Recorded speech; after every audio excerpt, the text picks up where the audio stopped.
نحمده ونصلي على رسوله الكريم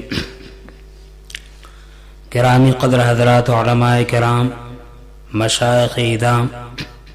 عزیز طلبہ، محترم بھائیوں، دوستوں اور بزرگوں،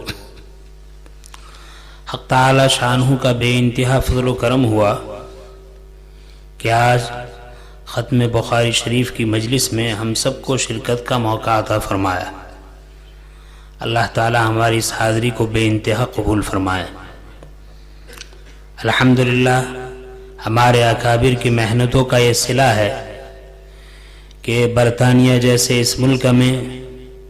درس قرآن اور درس حدیث بہت عمومی طور پر ہو رہا ہے۔ پہلے ایک دور تھا کہ حضرات محدثین کو حدیث کو حاصل کرنے کے لیے طویل سفر کرنا پڑتا تھا،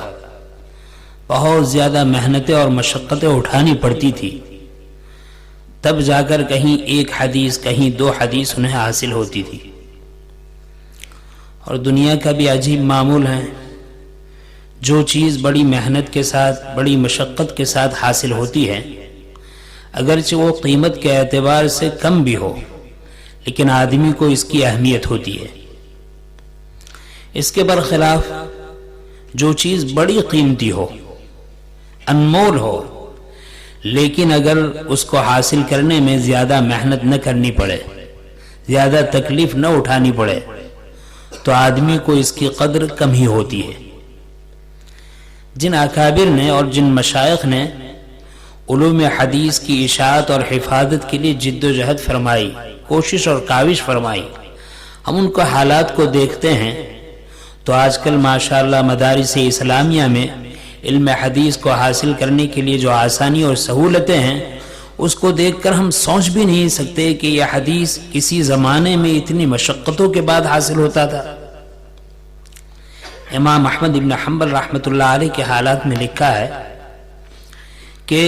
وقت کے امیر نے ان کو قید کر دیا،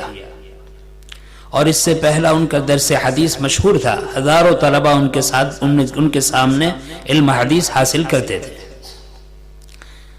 جب یہ بات ہوئی کہ کسی مسئلے میں ان کو گرفتار کر دیا گیا، اور ایک مقام تھا، ان کی ایک حیثیت تھی، جس کی وجہ سے ان کو گھر میں ہی نظر بند کر دیا گیا۔ اب طلبہ جو حدیث پڑھ رہے تھے حیران اور پریشان ہیں کہ کس طریقے سے یہ سلسلہ دوبارہ شروع ہو، ہم اپنے استاد سے حدیث کا علم کس طرح حاصل کریں۔ بہت ترکیب کے بعد ایک چیز سمجھ میں آئی، وہ یہ سمجھ میں آئی کہ کسی طرح امام صاحب پر کہلوایا کہ حضرت جب آپ موجود تھے ہمارے سامنے تو ہم آج سے حدیث پڑھا کرتے تھے، آج یہ موقع ہے کہ آپ کو اپنے گھر میں نظر بند کر دیا گیا ہے اور ہم علم حدیث کے حصول سے اور علم سے محروم ہیں۔ کوئی شکل ایسی نکل جائے کہ جس کی وجہ سے یہ سلسلہ دوبارہ شروع ہو جائے۔ امام احمد بن حنبل علیہ الرحمہ نے پیغام بھیجا کہ ہاں ایک شکل ہے، وہ شکل یہ ہے کہ اس وقت میرا گھر سے باہر نکلنا تو مشکل ہے، مجھے نظر بند کر دیا گیا ہے، قید کر دیا گیا ہے اپنے گھر میں، البتہ اتنی اجازت ہے کہ میرے گھر کے دروازے پر کوئی سائل آ جائے اور سائل آنے کے بعد سوال کرے تو مجھے اتنی اجازت ہے کہ اپنے گھر کے اندر سے باہر دروازے پر آؤں اور سائل کے سوال کو پورا کروں۔ چنانچہ یہ شکل ہو سکتی ہے کہ جتنے حدیث کے پڑھنے والے ہیں یہ اپنے لباس کو بدلے، اپنے ظاہری احوال کو بدلے اور فقیرانہ صورت اختیار کرے، اور اپنے ہاتھ میں کشکول اٹھائے، اور اس کے بعد سائل کے طور پر دروازے سے مانگتے ہوئے گزر جائے، اور جب میرے گھر کے دروازے پر پہنچے تو گھر کے دروازے کے بالکل قریب آ کر سوال کر دیا کرے کہ اللہ کے نام پر روٹی کا ٹکڑا دے دو، اللہ کے نام پر کچھ پیسے دے دو۔ جب اس طریقے سے تم میرے دروازے پر آئیں گے تو میں گھر سے صورتاً تو روٹی کا ٹکڑا اپنے ہاتھ میں لے کر آؤں گا، لیکن جیسے آپ کے قریب ہوں گا میں آپ کو حدیث سنا دیا کروں گا۔ لکھا ہے محدثین نے کہ شاگردوں نے اس بات کو قبول کیا اور قبول کرنے کے بعد اپنی طالب علمانہ صورت کو فقیرانہ شکل میں بدل دیا، اور موقع محل کو پہچانتے ہوئے ایک طالب علم نکلتا تھا اور گھروں سے گزرتا تھا اور آہستہ آہستہ آواز دیتا تھا کہ سائل ہوں، کوئی مجھے میرا سوال پورا کرے، کوئی روٹی کا ٹکڑا دے دے۔ اور جب گزرتے ہوئے امام احمد بن حنبل رحمۃ اللہ علیہ کے مکان پر آتے تھے تو آنے کے بعد زور سے پکارتے تھے کہ سائل ہوں، سوال ہے، پورا کر دے۔ امام احمد بن حنبل علیہ الرحمہ ان کو سنتے تھے تو سننے کے بعد ہاتھ میں روٹی کا ٹکڑا ہوتا تھا، کھانا ہوتا تھا، اور جیب میں کبھی درہم اور پیسے ہوتے تھے اور قریب آتے تھے اور صورتاً تو وہ ٹکڑا پیش کرتے تھے، لیکن اس وقت سنا دیتے تھے قال قال رسول اللہ صلی اللہ علیہ وسلم، اور ایک حدیث سنا دیتے تھے۔ لکھا ہے کہ اس طریقے سے کئی طلبہ روزانہ وہ گھنٹے وقفے سے آتے تھے، امام صاحب سے سوال کرتے تھے، صورتاً روٹی کا ٹکڑا پیش کیا جاتا تھا، اور حقیقتاً علم حدیث اس طرح حاصل کیا جا سکتا تھا۔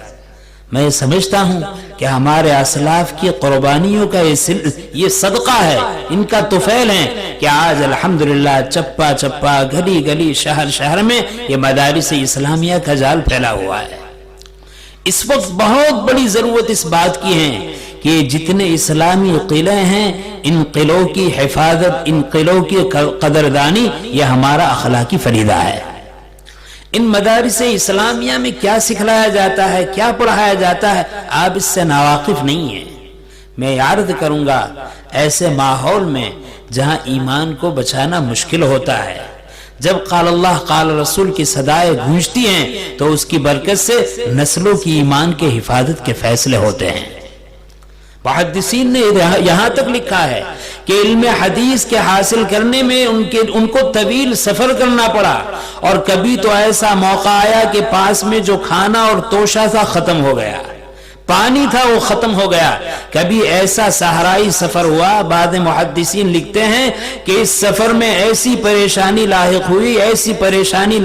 ہوئی، پیاس بجھانے کے لیے پانی نہیں تھا۔ لکھتے ہیں شربت البول 7 مرات، 7 مرتبہ ایسا ہوا کہ پیاس کو بجھانے کے لیے بجائے پانی کے پیشاب پینا پڑا۔ اتنی بڑی مشقت اور اتنی بڑی قربانیوں کے بعد آج یہ علوم حدیث، یہ علوم دینیہ ہمارے پاس پہنچے ہیں۔ ہمارا اخلاقی فریضہ ہے کہ ہم اس کی قدر کریں۔ ماشاءاللہ ختم بخاری کی مجلس ہیں، حضرت مفتی صاحب انشاءاللہ اس پر درس دیں گے۔ مجھے ان طلبہ عزیز سے بہت محبت کے ساتھ، یہ ہمارے بھائی ہیں، ایک بات عرض کرنی ہے۔ مفتی اعظم پاکستان حضرت مولانا مفتی محمد شفیع صاحب نور اللہ مرقدہ اپنے طلباء سے فرمایا کرتے تھے کہ طلباء کرام، یہ آپ کا جو طالب العلم کا زمانہ ہے، طالب العلمی کا زمانہ ہے، علم کو حاصل کرنے کا زمانہ ہے، اس زمانے کو معمولی نہ سمجھے، اس زمانے کو بے قدر نہ سمجھے، بے وقت نہ سمجھے۔ پھر فرماتے تھے کہ جس طالب علم نے طلب علمی کے زمانے کی قدر کی، آنے والا وقت اس کی قدر کرے گا، اور جس طالب علم سے طلب علمی کے زمانے میں اس وقت کی ناقدری ہوئی، کہیں ایسا نہ ہو کہ آنے والا وقت ان کی ناقدری کر دے۔ ہم اپنے کو پہچانیں۔ آج مصیبت یہ ہے کہ بعض مرتبہ ہم احساس کمتری میں مبتلا ہو جاتے ہیں، ہم نے کیا حاصل کیا، ہم کیا کر رہے ہیں۔ اللہ نے آپ کو ایسی دولت، ایسی نعمت عطا فرمائی ہے کہ دنیا اور دنیا کی ساری نعمتیں اس کا مقابلہ نہیں کر سکتی۔ اللہ نے آپ حدیث کے حفاظت کے لیے گویا کہ اللہ نے آپ کا انتخاب فرمایا ہے، اور یہ طے شدہ ہے جب تک حق تعالیٰ کی طرف سے کسی چیز کا انتخاب نہیں ہوتا، توفیق نہیں ہوتی، آدمی حدیث تو کیا ایک مرتبہ سبحان اللہ نہیں کہہ سکتا۔ کتنے سارے ایسے طلباء جو اس عمر کے ہیں، جو ان کے ساتھ بڑے ہوئے ہیں، اس ملک میں پیدا ہوئے ہیں، جس وقت انہوں نے داخلہ لیا، نہ جانے انہوں نے کیسی کیسی یونیورسٹیوں میں داخلہ لیا ہوگا، نہ جانے کیسی کیسی فیکٹریوں میں اپنے آپ کو لگایا ہوگا۔ آج 6 سالہ 7 سالہ نصاب پورا کر کے یہ حدیث کے علوم کی تکمیل کر رہے ہیں، درس نظامی کی تکمیل کر رہے ہیں۔ اللہ نے خود ان کا انتخاب فرمایا اور اس کے بعد اپنی عظیم نعمت کو انہیں عطا فرمایا۔ یہ قابل قدر ہیں، قابل نعمت ہیں۔ لیکن آج کی دنیا کا حال یہ ہے کہ کہ علوم نبوت کی قیمت وہ بجائے قدرداں کے دنیا کی مارکیٹوں میں لگاتے ہیں، دنیا کی منڈیوں میں لگاتے ہیں، اس لیے ہمیں دھوکہ ہوتا ہے۔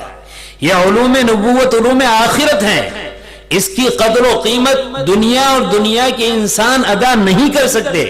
اس کی قدر و قیمت حق تعالی شان ہوئی ادا کریں گے۔ فقیہ الامت حضرت مفتی محمود حسن گنگوہی نور اللہ مرقدہ نے تکمیل حفظ قرآن کی مجلس میں فرمایا تھا کہ عزیز طلبہ، اللہ نے اپنی عظیم کتاب تمہارے سینوں میں محفوظ کر لی، یاد رکھنا اہل دنیا تمہاری قدر کرے نہ کرے، اللہ نے اپنی عظیم کتاب کو دے کر تمہاری قدر کر لی۔ میں عرض کروں گا کہ علوم حدیث کے حاصل کرنے والے طلبہ اس بات کو جان لے، دنیا تمہیں پہچانے نہ پہچانے، تمہاری قدر جانے نہ جانے، نبی کے علوم کی حفاظت کے لیے اللہ نے تمہارے سینے کو منتخب کیا ہے، اللہ نے تمہاری قدر کر لی ہے۔ ہاں، آپ اپنی قدر کو پہچانیں، جس طرح حضرت مفتی شفیع صاحب کا ملفوظ سنایا، آپ اپنی قدر کو پہچانیں۔ حق تعالی شان ہو ان کہی باتوں پر ہمیں عمل کی توفیق نصیب فرمائے۔ آمین وآخر دعوانا الحمدللہ رب العالمین۔